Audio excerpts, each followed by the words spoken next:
Hello guys! Kumusta kayong lahat? Sana nasa mabuti kayong kalagayan. Tayo pala ay gagawa ngayon ng nilusak na saging dito sa Bicol na ang aking mga kapatid ang maglulusak nito kasama ang aking mga pamangkin ang kanilang audience sa paggawa ng nilusak na saging. Lagyan natin ng asukal na may kasamang asin to taste.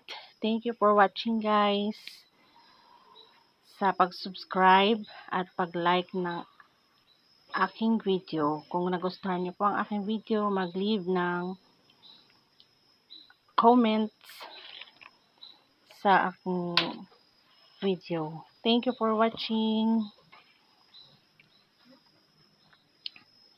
God bless you po.